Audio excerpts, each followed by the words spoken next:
This is a video I never thought I'd do. There is no right age to get married. Let me be honest about that, right? You can get married at 40, at 50, at 60, whatever you want, right? We invented the concept of marriage. Humans across many different civilizations invented different concepts of marriage. So no one set of rules applies to you. But I want to talk about something a little bit different. I want to talk about how in India, there is actually a right age. And this doesn't come from some pundit, it doesn't come from the sky, it doesn't come from some god. It comes from a little bit of mathematics and a little bit of psychology. There is a right age to get married in India because if you miss this window, your pool starts reducing. And in this video, I'm going to tell you exactly why. Before I begin, I actually want to tell you what the right age is. The right age to get married is 25 to 27. 25, 26, 27. Now that doesn't mean you can't get married at 22. It doesn't mean you can't get married at 40. You can. I'm just saying this is the best sweet spot age to get married. To know why, we need to go back a little bit earlier. We need to ask ourselves why people can't get married before the age of 18. Now, as you know, learning and brain development are still going on till 18. That's why people don't recommend getting married before 18, plus it's child marriage, right? Let's talk about the next bracket, 18 to 24. Now, I personally believe that 18 to 24 is a terrible age group to get married because you are immature. And so is probably the other person if they're in the same bracket. At 18, you haven't even finished college. The danger of getting married at that age, between this age group, is that you might be so immature that you might make the wrong decision. And the thing is, if you get married in that age group and later on in life you regret who you've married, then you can't undo it. And I'm not a big fan of the American, get married and then leave by the 10th anniversary. In fact, half of all American marriages end by the 10th anniversary and before the 10th anniversary.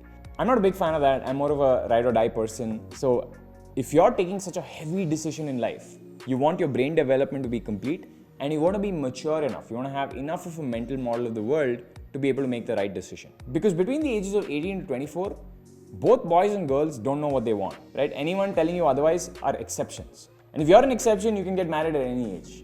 Now, one exception to this is the childhood crush, right? Somebody who finds their sweetheart in college and ends up getting married to them. Now, we've seen this trope of childhood crush in so many movies, especially Bollywood. The problem is it is very, very, very rare. In fact, you are more likely to get married to a crush you found in post-graduation, which is after the age of 21, 22, than you are in undergraduation or school. The thing is, most people when they start dating below the age of 20, they're not even thinking about marriage. The chance of a childhood crush working out is very low. Now, I also haven't broken down the two types of marriage in India, right?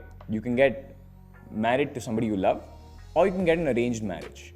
For a bit, I want to talk about the love marriage aspect of this, right? Because I think more people are now marrying people they know, not getting their parents involved. To find somebody who you might fall in love with, you need to have a pool of friends in the first place. Your school friends are not going to be friends with you forever, right? They're going to have their own constraints. Same with your college friends, they're going to move on. So between the ages of 22 to 25, it's the best time for you to make a pool of new friends who you might want to be with for the rest of your life. Even if you don't get married to any of them, it's still people you will hang out with for the rest of your life. School or college is not forcing you to be friends with these people. These are people you've chosen and you've picked out. Because look, falling in love is a giant distraction. It's a good distraction for some people. It leads to a rush of chemicals in your brain. I would rather not have you guys spending that time falling in love and getting completely distracted. Right? You won't be able to focus on either. Now, I've told you that 25, 26, 27 is the right age. Remember, it's not just me that says this, right? It's also your parents. And not just your parents. It's also the parents of anyone that you might want to get married to. At the age of 24, parents will start putting pressure on you. Because they know it takes some time to generate leads.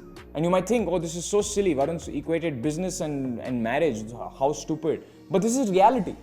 This is exactly how your parents think. Your parents do think in the pipeline format and they know it takes time to generate.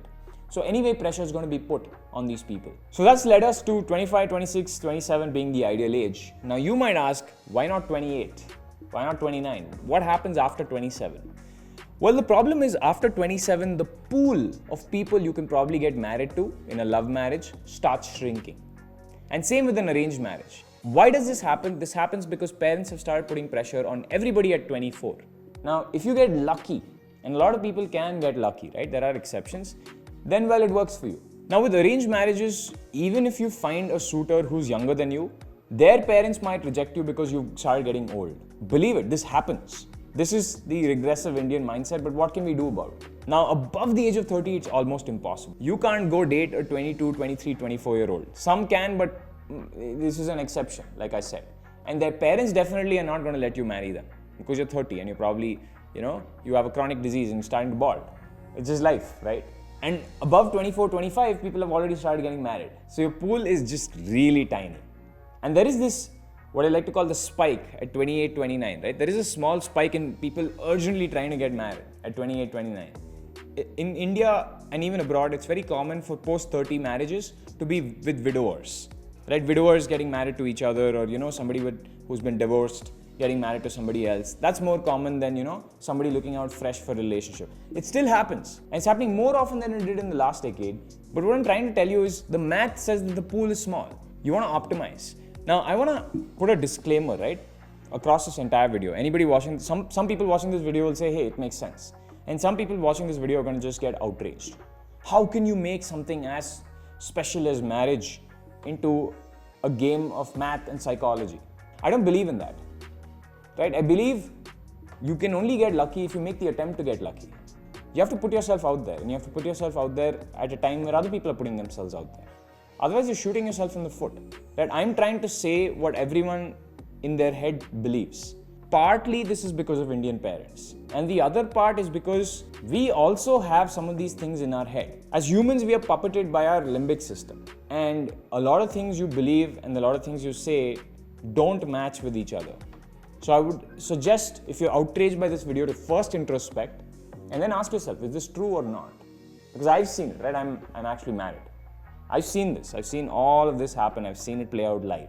So 25, 26, 27 is not the right age to get married. It is the sweet spot in terms of Indian mentality to get married. That's it for me. Bye.